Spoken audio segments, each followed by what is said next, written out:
Hey students, good morning to all and welcome to my channel Educational Vibes with Madhusmita.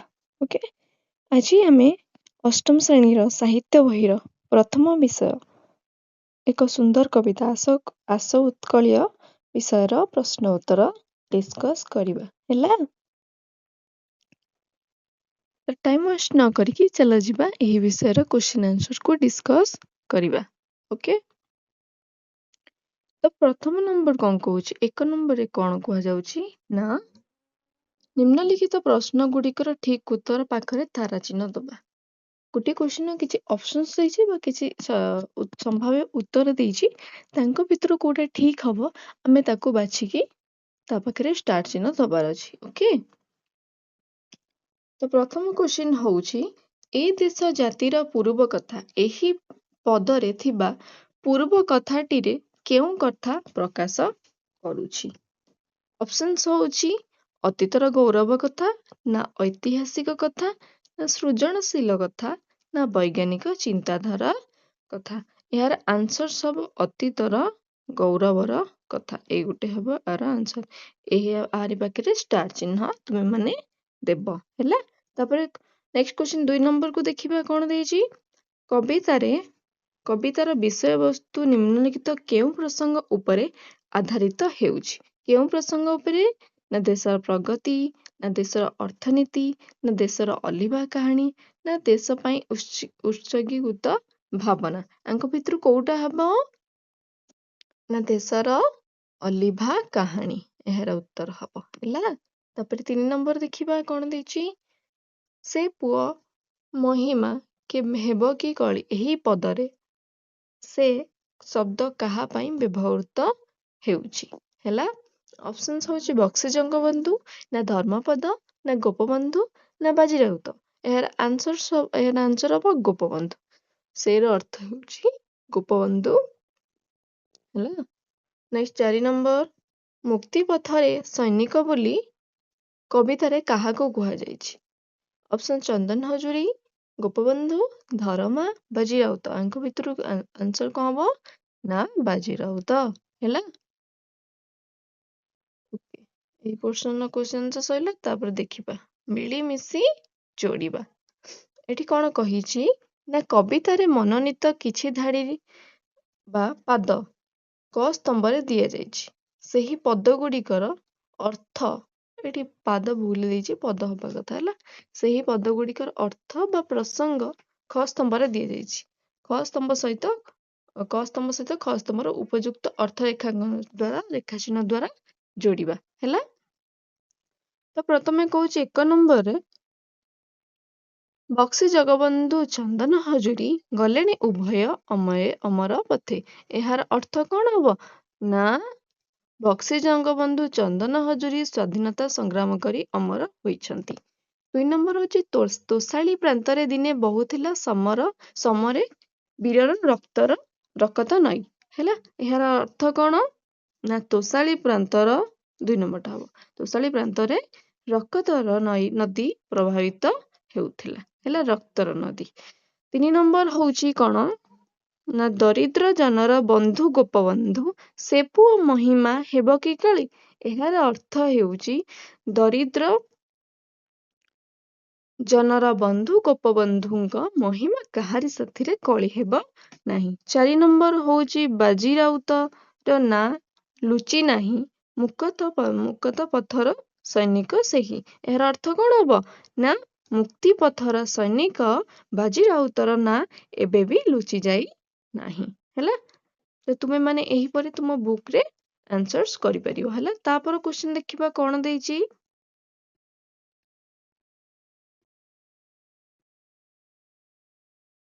କହୁଛି କବିତାର ପଦ ଗୁଡ଼ିକୁ ଆଲୋଚନା କରିବା। ନିମ୍ନରେ କବିତାରେ କିଛି ପଦ ଦିଆଯାଇଛି, ସେଗୁଡ଼ିକୁ ଭଲ ଭାବରେ ପଢିବା, ଚିନ୍ତା କରିବା, ବୁଝିବା ଏବଂ ସାଙ୍ଗମାନଙ୍କ ସହ ଆଲୋଚନା କରି ଲେଖିବା। ସେ କହିଛି ସରଳ ଭାଷାରେ ବୁଝେଇକି, ଏଇ ଯୋଉ 3ଟି କ୍ୱେଶ୍ଚିନ୍ ଅଛି ତାକୁ ଆମେ ସରଳ ଭାଷାରେ ବୁଝେଇକି ଲେଖିବା। ତ ପ୍ରଥମେ କ ଦେଖିବା କଣ ଦେଇଛି। ପାଇକ ପୁଅର ଗାରିମାଜା ଥିଲା, ସ୍ୱାଧୀନ ଜାଗେ ଦେଲା ଆହୁତି, ସେ ଜାତି ଦାୟାଦ ଆମେ ତ ସରବେ ବୋଳି ହେବା ଅଙ୍ଗେ ସେହି ବିଭୂତି ହେଲା। ତ ଏହି ପଦଟିକୁ ଆଲୋଚନା କରିବା।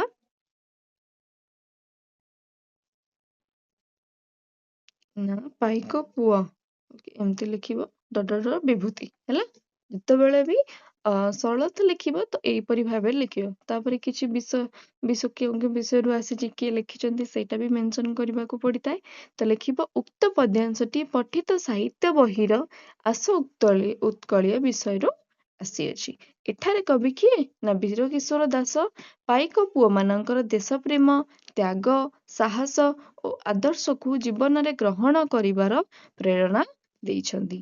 ପାଇକ ପୁଅ, ତାପରେ ଦେଖିବା ପାଇକ ପୁଅ ମାନେ କଣ ସବୁ ତ୍ୟାଗ ସବୁ କରିଥିଲେ। ପାଇକ ପୁଅ ଓଡିଶାର ବୀରତ୍ୱ, ସାହସ ଏବଂ ସ୍ୱାଭିମାନର ପ୍ରତୀକ ଥିଲେ। ଏମାନେ ସାଧାରଣତଃ ଓଡିଶାର ସ୍ୱାଧୀନତା ସଂଗ୍ରାମୀ ତଥା ଐତିହାସିକ ପାଇକ ବିଦ୍ରୋହର ଯୋଦ୍ଧାମାନେ ଅଟନ୍ତି। କବି କହୁଛନ୍ତି ଯେ ପାଇକ ପୁଅ ମାନେ ବହୁତ ଗରିମାମୟ ଓ ସାହସୀ ବୀର ଥିଲେ। ସେ ଦେଶର ସ୍ୱାଧୀନତା ପାଇଁ ନିଜ ପ୍ରାଣକୁ ଆହୁତି ଦେଇଥିଲେ। ଏହି ବଳିଦାନ ତାଙ୍କୁ ଅମର କରିଦେଇଛି। ଆମେ ସମସ୍ତେ ସେହି ବୀର ଜାତିର ସନ୍ତାନ, ଉତ୍ତରାଧିକାରୀ। ସେମାନଙ୍କ ଭଳି ଦେଶପ୍ରେମ ଓ ସତ୍ୟନିଷ୍ଠା ଓ ସାହସୀ ହେବାକୁ ଚେଷ୍ଟା କରିବା ଦରକାର। ହେଲା। ନେକ୍ସଟ ତାପରେ କ୍ୱେଶ୍ଚନ ଦେଖିବା। ଘରେ କଣ କହୁଛି ନା ଶାନ୍ତି ମୈତ୍ରୀ ପ୍ରୀତି ପୂତବାଣୀ ଜହିଁ ସ୍ଫୁରୁଥିଲେ ପ୍ରତି ଅନ୍ତର ଭରି ଅହିଂସା ମନ୍ତ୍ରରେ ଦେଲା ଯେଉଁ ଦୀକ୍ଷା କାହିଁ କେଉଁ ଦେଶ ହେବେ ତା ସରି। ହେଲା। ଆକୁ ଆମେ ବୁଝେଇ ଲେଖିବା। ତ ଉକ୍ତ ପଦ୍ୟାଂଶଟି ହେଲା, ଉକ୍ତ ପଦ୍ୟାଂଶଟି ପଠିତ ସାହିତ୍ୟ ବହିର ଆସ ଉତ୍କଳୀୟ ବିଷୟରୁ ଆସିଅଛି। ଏଠାରେ କବି ବୀରକିଶୋର ଦାସ ଶାନ୍ତି ପ୍ରୀତି ମୈତ୍ରୀ ଓ ଅହିଂସାର ମାର୍ଗକୁ ଦର୍ଶାଇଛନ୍ତି। ଏଠାରେ କବି କହିଛନ୍ତି ଯେ ଆମର ଏହି ଉତ୍କଳ ଶାନ୍ତି ପ୍ରୀତି ମୈତ୍ରୀ ମାର୍ଗରେ ଲୋକମାନଙ୍କୁ ଆଗେଇ ନେଉଥିଲା। ପ୍ରତି ଉତ୍କଳୀୟ ମାନଙ୍କ ହୃଦୟରେ ଏହି ମାର୍ଗରେ ପରିପୂର୍ଣ୍ଣ ଥିଲା। ଏହାପରେ ଲୋକମାନେ ସ୍ୱାଧୀନତା ଆନ୍ଦୋଳନ ସମୟରେ ଅହିଂସା ମାର୍ଗରେ ଆଗେଇ ଚାଲିଲେ। ଆମ ଦେଶର ଏହି ଅହିଂସା ମାର୍ଗ ଅନ୍ୟ କେଉଁ ଦେଶ ହୋଇପାରିବ ନାହିଁ ବୋଲି କବି କହିଛନ୍ତି। ହେଲା। ଖଟା ତୁମର ସରି। ତାପରେ ଗ ପାଖକୁ ଯିବା।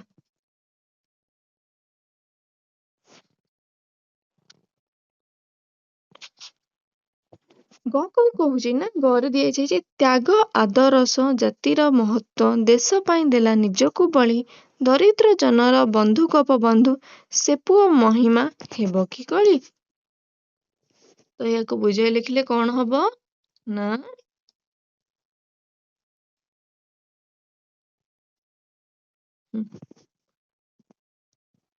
ଉକ୍ତ ପଦ୍ୟାଂଶଟି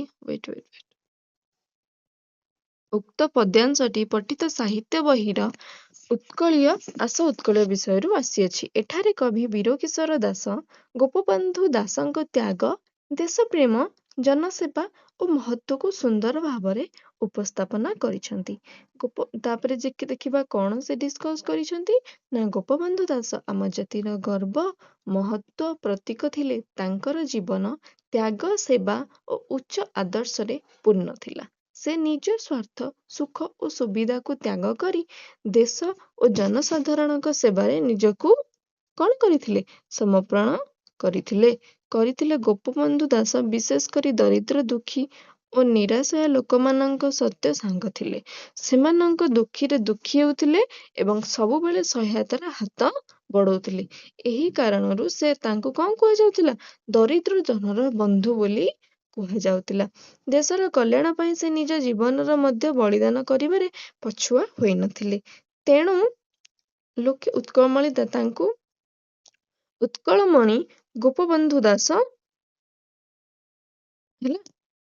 ଉତ୍କଳମଣି ଗୋପବନ୍ଧୁ ଦାସ ତେଣୁ କବି ଉତ୍କଳମଣି ଗୋପବନ୍ଧୁ ଦାସ ଦେଶପ୍ରେମ ତ୍ୟାଗ ଜନସେବା ମହିମାକୁ ଓଡିଶା ଜାତି ପାଇଁ ଏକ ପ୍ରେରଣା ଦେଇଛନ୍ତି। ହେଲା। ତାପରେ କ୍ୱେଶ୍ଚନ ଦେଖିବା କଣ ଦେଇଛି।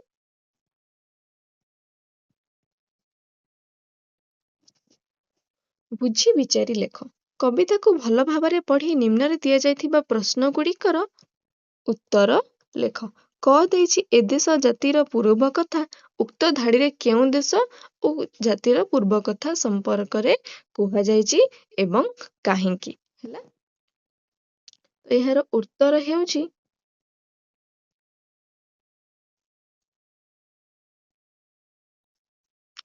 ଦେଖୁଛି ଏଠାରେ ଆମ ଓଡ଼ିଆ ଓ ଓଡ଼ିଆ ଜାତି କଥା କୁହାଯାଇଛି। ଆମ ଦେଶର କାହିଁକି କୁହାଯାଇଛି ନା ଆମ ଦେଶର ବୀର ସନ୍ତାନ ମାନଙ୍କ ତ୍ୟାଗ ଓ ସ୍ୱାଧୀନତା ସଂଗ୍ରାମୀ ଟିକେ ମିଷ୍ଟେକ୍ ଅଛି, ସଂଗ୍ରାମୀ ହବ, ସଂଗ୍ରାମୀ ମାନଙ୍କ ଦେଶ ପ୍ରେମ, ତ୍ୟାଗ, ମହତ୍ଵ, ଅମର ଗାଥାକୁ ଗାନ କରିବାକୁ କବି କହିଛନ୍ତି। ହେଲା, ତାପରେ ଖରେ କଣ ଦେଇଛି ଦେଖିବା। ବକ୍ସି ଜଗବନ୍ଧୁ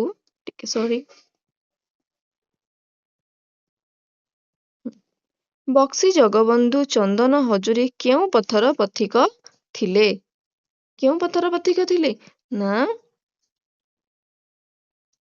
ବକ୍ସି ଜଗବନ୍ଧୁ ଏବଂ ଚନ୍ଦନ ହଜୁରୀ ଥିଲେ ସ୍ୱାଧୀନତା ଓ ଦେଶପ୍ରେମ ପଥର ପଥିକ ଥିଲେ। ସେମାନେ ଦେଶର ସ୍ୱାଧୀନତା ପାଇଁ ସଂଗ୍ରାମ, ସାହସ ଓ ବଳିଦାନ କରିଥିବାରୁ ସେମାନେ କଣ ଅଛନ୍ତି? ଅମର ଅଛନ୍ତି। ହେଲା, ତାପରେ କଣ କହୁଛି ନା ସେ ଜାତି ଦାୟାଦ ଆମେ ତ ସରବେ ଉକ୍ତ ପଦରୁ ତୁମେ କଣ ବୁଝିଲ ଲେଖ। ହେଲା, କହୁଛି ଯେ ସେ ଜାତି ଦାୟାଦ ଆମେ ତ ସରବେ ପଦରୁ ବୁଝାଯାଏ ଯେ ଆମେ ସମସ୍ତେ ସେହି ବୀର ଜାତିର ସନ୍ତାନ ଓ ଉତ୍ତରାଧିକାରୀ। ହେଲା, ଆମେ ସମସ୍ତେ ସେହି ବୀର ଜାତିର ସନ୍ତାନ, ତେଣୁ ସେମାନେ ଆଦର୍ଶ ଓ ଗୁଣକୁ ଅନୁସରଣ କରିବା, ତାଙ୍କର ଗୁଣକୁ ଏବଂ ଆଦର୍ଶକୁ ଅନୁସରଣ କରିବା ହିଁ ଆମର କର୍ତ୍ତବ୍ୟ ଅଟେ। ତ ଘରେ କଣ କୁହାଯାଉଛି ସେଇଟାକୁ ଆମେ ଦେଖିବା। ହେଲା, ଘରେ କୁହାଯାଉଛି କବିତାରେ ଦେଶ ପ୍ରେମ ସମ୍ପର୍କରେ ଅନେକ କଥା ଉଲ୍ଲେଖ କରାଯାଇଛି। ତୁମେ ଦେଶ ପ୍ରେମ ସମ୍ପର୍କରେ ଯାହା ଜାଣ ଲେଖ। ହେଲା, ଦେଶ ପ୍ରେମ ମାନେ ନିଜ ଦେଶକୁ ଭଲ ପାଇବା, ଅର୍ଥାତ୍ ଦେଶର ମଙ୍ଗଳ, ସମ୍ମାନ, ସୁରକ୍ଷା ଓ ଉନ୍ନତି ପାଇଁ ମନରେ ଭଲ ପାଇବା, ଗର୍ବ, ସେବା ଭାବ ରଖିବାକୁ ଦେଶ ପ୍ରେମ କୁହାଯାଏ। ହେଲା, ସେଇଟା ହିଁ ଦେଶ ପ୍ରେମ। ନେକ୍ସଟ କ୍ୱେଶ୍ଚନ ତାପରେ ଦେଖିବା। ଉଁରେ କଣ ଦେଇଛି? ଏହି କବିତାଟି ଏକ ଦେଶାତ୍ମବୋଧକ କବିତା ଯାହାକୁ ଆମ ରାଜ୍ୟ ଓ ଦେଶକୁ ଭଲ ପାଇବାରେ ପ୍ରେରଣା ଜାଗ୍ରତ କରାଏ। ଏହି କବିତାଟି ତୁମକୁ କେଉଁ ପ୍ରେରଣା ପ୍ରଦାନ କରୁଛି ଲେଖ। ଏହି କବିତାଟି ଆମକୁ ଦେଶପ୍ରେମ, ତ୍ୟାଗ, ସାହସ, ଶାନ୍ତି, ମୈତ୍ରୀ ଓ ଅହିଂସାର ପ୍ରେରଣା। ନେକ୍ସଟ ତା ପର କ୍ୱେଶ୍ଚନକୁ ଡିସ୍କସ କରିବା। ଅନୁମାନ ଓ କଳ୍ପନାରୁ କହିଛି କଣ ନା ଏଠି ତୁମେମାନେ ମିଳିମିଶି ଆଲୋଚନା କର ଏବଂ ଲେଖ। କରେ କଣ କହୁଛି କ୍ୱେଶ୍ଚନ ନା ବକ୍ସି ଜଗବନ୍ଧୁ ପରି ହେବା ପାଇଁ ତୁମେ କଣ କରିବା ଉଚିତ। ହେଲା, ବକ୍ସି ଜଗବନ୍ଧୁ ପରି ତୁମେ କଣ କରିବା ଉଚିତ। ନା ଏର ଆନ୍ସର ହଉଛି ବକ୍ସି ଜଗବନ୍ଧୁ ପରି ମୁଁ ଦେଶକୁ ଭଲ ପାଇବି, ସାହସୀ ହେବି, ସତ୍ୟ ଓ ନ୍ୟାୟର ପଥରେ ଚାଲିବି, ଦୁଃଖୀ ଓ ଦରିଦ୍ର ଲୋକଙ୍କୁ ସାହାଯ୍ୟ କରିବି ଏବଂ ଦେଶର ମଙ୍ଗଳ ପାଇଁ କାମ କରିବି। ସେଥିପାଇଁ ମୁଁ ତ୍ୟାଗ, ସେବା ଓ ଦେଶପ୍ରେମର ଆଦର୍ଶରେ ନିଜ ଜୀବନରେ ଗ୍ରହଣ କରିବି। ହେଲା, ତୁମେ ମାନେ ସବୁ ଏମିତି ହେବ। ନେକ୍ସଟ ଖ କହୁଛି ନିଜକୁ ପାଇକ ପୁଅ ଭାବି ଦେଶ ସେବା ପାଇଁ କଣ କରିବ। ଖ କହୁଛି କଣ ନା ପାଇକ ପୁଅ ଭାବିକି ତୁମେ ମାନେ କଣ କରିବ ନା ନିଜକୁ ପାଇକ ପୁଅ ଭାବି ମୁଁ ଦେଶକୁ ଭଲ ପାଇବି, ଦେଶ ସେବା କରିବି ଓ ତାର ସମ୍ମାନ ରକ୍ଷା ପାଇଁ ସଦା ପ୍ରସ୍ତୁତ ରହିବି। ହେଲା, କଣ କହୁଛି ସେମିତି କେଉଁ କାର୍ଯ୍ୟ ଜଣେ ବ୍ୟକ୍ତିକୁ ଅମର କରିଥାଏ। କେଉଁ କାର୍ଯ୍ୟ ଜଣେ ବ୍ୟକ୍ତିକୁ ଅମର କରିଥାଏ? କେଉଁ କାର୍ଯ୍ୟ? ନା ଦେଶ ପ୍ରେମ, ତ୍ୟାଗ, ବଳିଦାନ ଓ ଜନସେବା ପରି ମହାନ କାର୍ଯ୍ୟ ଜଣେ ବ୍ୟକ୍ତିକୁ ଅମର କରିଥାଏ। ହେଲା, ନେକ୍ସଟ କ୍ୱେଶ୍ଚନ ଯଦି ତୁମେ ତୋଷାଳି ପ୍ରାନ୍ତରେ ଥାଆନ୍ତ ତେବେ ସେହି ରକ୍ତ ନଈକୁ ଦେଖିବା ପରେ ତୁମ ମନରେ କେଉଁ ଭାବ ଜାଗ୍ରତ ହୋଇଥାନ୍ତା? ତୋର ଆନ୍ସର ମୁଁ ଲେଖିଛି, ମୁଁ ଯଦି ତୋଷାଳି ପ୍ରାନ୍ତରେ ଥାଆନ୍ତି ତେବେ ରକ୍ତ ନଈକୁ ଦେଖି ମୋ ମନରେ ଦେଶପ୍ରେମ, ବୀରତ୍ୱ, ଗର୍ବ ଓ ତ୍ୟାଗର ଭାବନା ଜାଗୃତ ହୋଇଥାନ୍ତା। ହେଲା? ମୁହଁରେ କଣ କହୁଛି? ତୁମେ ଯଦି ସ୍ୱାଧୀନତା ସଂଗ୍ରାମୀ ହୋଇଥାନ୍ତ ତେବେ ତୁମେ କେଉଁ କାର୍ଯ୍ୟ ପ୍ରତି ଅଧିକ ଗୁରୁତ୍ୱ ଦେଇଥାନ୍ତ? ହେଲା? ତ ମୁଁ ଯଦି ସ୍ୱାଧୀନତା ସଂଗ୍ରାମୀ ହୋଇଥାନ୍ତି ତେବେ ଦେଶର ସ୍ୱାଧୀନତା ପାଇଁ ସଂଗ୍ରାମ କରିଥାନ୍ତି, ଜନତାଙ୍କୁ ଜାଗୃତ କରିଥାନ୍ତି ଏବଂ ଦେଶ ପାଇଁ ତ୍ୟାଗ ଓ ବଳିଦାନ ଦେଇଥାନ୍ତି। ହେଲା? ନେକ୍ସଟ ତାପରେ କ୍ୱେଶ୍ଚନ ଦେଖିବା କଣ ଦେଇଛି। କବିତା ରଚନା। ଜାତି ପାଇଁ ଦିନେ ବାଳୁତ ଧରମା ଯାସିଥିଲା ପ୍ରାଣ ସାଗର ଜଳେ, ଲିଭିକି ତାହାର ଅଲିଭା କାହାଣୀ ଥିବ ଯାଏ ନର ଧରଣୀ ତଳେ। ଏହି ପଦ୍ୟାଂଶରେ ଶେଷ ଶବ୍ଦରୁ ଧ୍ୟାନର ସହ ଦେଖ। ସାଗର ଜଳେ, ଧରଣୀ ତଳେ, ଜଳେ ଓ ତଳେ ପଦର ବ୍ୟବହାର କରାଯାଇଛି। ଏହି ଦୁଇର ପଦର ଶେଷ ଧ୍ୱନି ଏକା ଭଳି। ଏହି ବିଶେଷତ୍ୱକୁ ଓଡ଼ିଆ ଭାଷାରେ ପୂର୍ଣ୍ଣ ମିତ୍ରାକ୍ଷର ବୋଲି କୁହାଯାଏ। ଏବେ ତଳେ ଦିଆଯାଇଥିବା ପ୍ରଶ୍ନ ଗୁଡ଼ିକୁ ସାଙ୍ଗମାନଙ୍କ ସହ ଆଲୋଚନା କର ଏବଂ ଲେଖ। କରେ କହୁଛି କଣ ନା ପୂର୍ଣ୍ଣ ମିତ୍ରାକ୍ଷରକୁ ନେଇ କବିତାରେ ଲେଖିଲେ କେଉଁ ବିଶେଷ ପ୍ରଭାବ ପଡିଥାଏ ବା ପୂର୍ଣ୍ଣ ମିତ୍ରାକ୍ଷରକୁ କବିତାରେ ପ୍ରୟୋଗ କଲେ କେଉଁ ମାନେ କଣଟା ପ୍ରଭାବ ବା ଲାଭ ହୋଇଥାଏ। ଏହାର ଆନ୍ସର ହଉଛି ପୂର୍ଣ୍ଣ ମିତ୍ରାକ୍ଷରକୁ କବିତାରେ ବ୍ୟବହାର କଲେ କବିତାର ଛନ୍ଦ, ଲୟ, ମାଧୁର୍ଯ୍ୟ ଓ ସଙ୍ଗୀତମୟତା ବଢିଥାଏ ଏବଂ କବିତାଟି ଶୁଣିବାକୁ ଓ ପଢିବାକୁ ବହୁତ ଲାଗେ। ତାଳକୁ ତାଳ ପଡିଲେ ହିଁ ସୁନ୍ଦର ଲାଗିବ, କବିତାରେ ଅଧିକ ହିଁ ଭଲ ଲାଗିବ। ସେଇଟାକୁ ପୂର୍ଣ୍ଣ ମିତ୍ରାକ୍ଷର କୁହାଯାଏ। ହେଲା? ହଁ, ସେମିତି କବିତାକୁ ପ୍ରଭାବଶୀଳ କରିବା ପାଇଁ ଆଉ କେଉଁ କେଉଁ ଭାବ ସବୁ ପ୍ରୟୋଗ କରାଯାଇଛି ଲେଖ। ହେଲା? ନା କବିତାକୁ ପ୍ରଭାବଶୀଳ କରିବା ପାଇଁ କବି ଦେଶପ୍ରେମ, ବୀରତ୍ୱ, ତ୍ୟାଗ, ଶାନ୍ତି, ମୈତ୍ରୀ, ଅହିଂସା, ପ୍ରଶ୍ନବାଚକ ଭାବ ଓ ସରଳ ମଧୁର ଭାଷାର ପ୍ରୟୋଗ କରାଯାଇଛି। ହେଲା? କରିଛନ୍ତି। ନେକ୍ସଟ ଦେଖିବା। ଏଇ ଟାସ୍କଟା ମୁଁ ତୁମମାନଙ୍କୁ ଦଉଛି କରିବା ପାଇଁ। ହେଲା? ଗୋଟେ କବିତା ଲେଖିବ, ଗୋଟେ ଅଂଶ ତଳେ ଦିଆଯାଇଛି କବିତାର ଅଂଶଟି, ତାକୁ ତୁମେ ପଢିବ ଏବଂ ତା ବିଷୟରେ କିଛି ଆଲୋଚନା କରି ତୁମେ ଲେଖିବ। ହେଲା? ତାପରେ ନେକ୍ସଟ କ୍ୱେଶ୍ଚନକୁ ଯିବା। ଭାଷାର ବିଚାର। ଶବ୍ଦ ସହ ଯୋଡ଼। ତୁମ ସାଙ୍ଗମାନଙ୍କ ସହ ମିଶି ଆଲୋଚନା କରି ତଳେ ଦିଆଯାଇଥିବା ଖାଲି ସ୍ଥାନରେ ଧରଣୀର ସମାର୍ଥବୋଧକ ଶବ୍ଦ ଗୁଡ଼ିକ ଲେଖିବା। ହେଲା? ଧରଣୀର ପ୍ରତିଶବ୍ଦ ଗୁଡ଼ିକ ଲେଖିବା। ହେଲା? ପ୍ରତିଶବ୍ଦ ଗୁଡ଼ିକ କଣ ହେବ ନା ପୃଥିବୀ ହେବ, ପୃଥିବୀ। ସେମିତି ଆଉ କଣ ହବ ନା ଧରା, ଆଉ କଣ ହବ ନା ବସୁଧା, ମହି ବି କୁହାଯାଏ ପୃଥିବୀକୁ। ତାପରେ ଆଉ କଣ କୁହାଯାଏ, କ୍ଷିତି ବି କୁହାଯାଏ, କ୍ଷିତି। ହେଲା? ତାପରେ ଭୂମି, ଆଉ ସେମିତି କଣ କୁହାଯାଏ ନା ବସୁନ୍ଧରା। ସେମିତି ଆଉ କଣ କୁହାଯାଏ ନା ମେଦିନୀ। ଆଉ କଣ କୁହାଯାଏ ନା ଧରିତ୍ରୀ। ହେଲା? ଇତ୍ୟାଦି ସବୁ ଧରଣୀର ପ୍ରତିଶବ୍ଦ। ତୁମେମାନେ ଯଦି ଆଉ କିଛି ଜାଣିଛ ପ୍ରତିଶବ୍ଦ ତେବେ କମେଣ୍ଟ ବକ୍ସରେ ମତେ ଜଣେଇ ପାରିବ। ହେଲା? ନେକ୍ସଟ କ୍ୱେଶ୍ଚନ ଯିବା। କଣ ଦେଇଛି ଦେଖିବା। ନିମ୍ନଲିଖିତ ଶବ୍ଦ ଗୁଡ଼ିକର ଗଦ୍ୟ ରୂପ ଲେଖିବା। ଯେମିତି ପୂର୍ବର ପୂର୍ବ, ସେପରି ଗରବେର କଣ ହେବ ନା ଗର୍ବେ, ସରବେର ସର୍ବେ, ରକତର ରକ୍ତ, ଆଦରସର କଣ ହବ ଆଦର୍ଶ, ତରପଣର ତର୍ପଣ। ହେଲା? ତରପଣର କଣ ହବ ନା ତର୍ପଣ। ଓକେ? ନେକ୍ସଟ କ୍ୱେଶ୍ଚନ ଦେଖିବା କଣ ଦେଇଛି ନା କାଳ ସମୟ ବିଚାର କରିବା। କହିଛି ପାଇକ ପୁଅର ଗାରିମାଜି ଥିଲା ହେଲା। ତାପରେ ଆଉ ଗୋଟେ ଅଂଶ ଦେଇଛି ପଦ୍ୟାଂଶ, ତୋଷାଳୀ ପ୍ରାନ୍ତର ଦିନେ ବହିଥିଲା। ଉପରିଲିଖିତ ପଦ୍ୟରେ ଦୁଇଟି ଅତୀତ କାଳର ସୂଚନା ପ୍ରଦାନ କରିଥାଏ। ତୁମେମାନେ ଏହି ପଦ୍ୟାଂଶକୁ ନେଇ ବର୍ତ୍ତମାନ ଓ ଭବିଷ୍ୟତ କାଳରେ ପରିଣତ କର।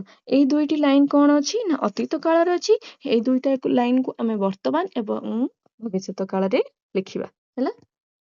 ମୁଁ ଲେଖିଛି ଏଇଠି ନା ପାଇକ ପୁଅର ଗାରିମାଜା ଥିଲା, ତାକୁ ବର୍ତ୍ତମାନ କାଳରେ ଲେଖିଲେ ପାଇକ ପୁଅର ଗାରିମାଜା ଅଛି, ଗରିମାଜା ଅଛି। ଆଉ ଭବିଷ୍ୟତ କାଳରେ ଲେଖିଲେ ପାଇକ ପୁଅର ଗରିମାଜା ରହିବ। ତାପରେ ତୋଷାଳୀ ପ୍ରାନ୍ତରେ ଦିନେ ବହୁଥିଲା, ଆକୁ ବର୍ତ୍ତମାନ କାଳରେ ଲେଖିଲେ କିପରି ହବ ନା ତୋଷାଳୀ ପ୍ରାନ୍ତରେ ଦିନେ ବହୁଛି। ଆଉ ଭବିଷ୍ୟତ କାଳରେ ଲେଖିଲେ ତୋଷାଳୀ ପ୍ରାନ୍ତରେ ଦିନେ ବହିବ ହେଲା।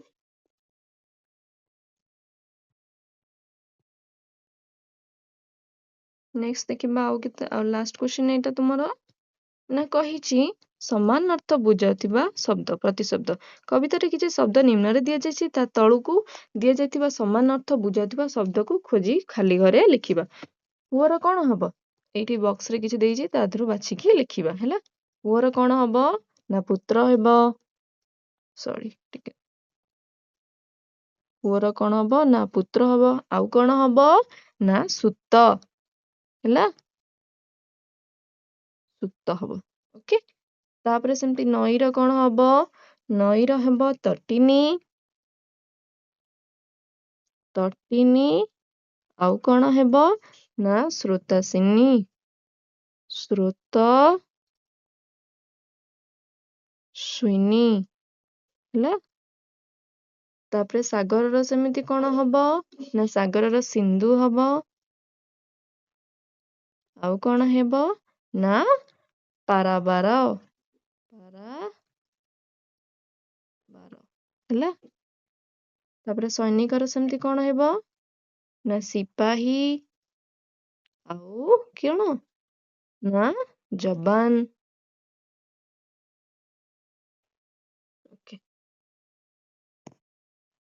ତୁମର ଏଇଠି ଏହି ବିଷୟର କ୍ୱେଶ୍ଚିନ୍ ଆନ୍ସର ସରିଗଲା ହେଲା।